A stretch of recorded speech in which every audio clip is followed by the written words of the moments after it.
আমি অর্পিতা বিশ্বাস। তো আজকে আমাদের স্টুডেন্টদের ফিডব্যাক জেনে নেবো, সে এখানে কেমন কাজ করছে, তাদের অ্যাডমিশনের সময় টাকা নেওয়া হয়েছিল কি না, তারা কি কি পাচ্ছে এখান থেকে, তো আমরা সেটা জেনে নিচ্ছি।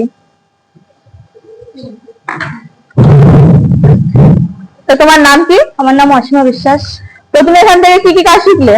আমি এখানে প্রথম যখন এসেছি আমি তো মেশিনই চালাতে পারতাম না, ঠিক আছে। তারপরে এসে মেশিনটা চালানো শেখার পরে চুড়িদার কাটিং শিখেছি, তারপরে ফরক জামা শিখেছি, এখন ব্লাউজটা শিখছি, নাইটি শিখে গেছি। আচ্ছা। তো তুমি কতদিন যাবত ক্লাস করছো এখানে? এখানে 2.5 মাস হয়ে গেছে। 2.5 মাস। হ্যাঁ।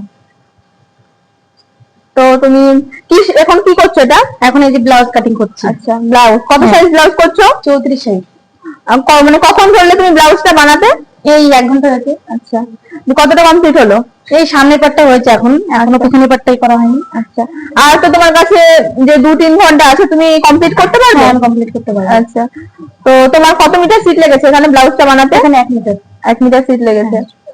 তো তুমি যখন এখানে অ্যাডমিশন নিলে তখন কি তোমার সঙ্গে কোনো টাকা পয়সা নেওয়া হয়েছিল? না, আমার সঙ্গে কোনো টাকা পয়সা নেওয়া হয়নি। আচ্ছা, আর এখান থেকে যে যে জিনিসগুলো দেবো বলছিল সেগুলো কি দেওয়া হয়েছিল? সবকিছু পেয়েছি আমরা, শুধু ওষুধ সবকিছু পেয়েছি। আচ্ছা, তো তোমার কেমন লাগছে কাজ শিখে? এখানে খুবই ভালো লাগছে আমার। আচ্ছা, তুমি কি বাড়িতে তোমার নিজের সেলফ বিজনেস করতে পারবে এগুলো শেখার পর? হ্যাঁ, ইচ্ছা আছে। এটা করার পরে ঠিক আছে।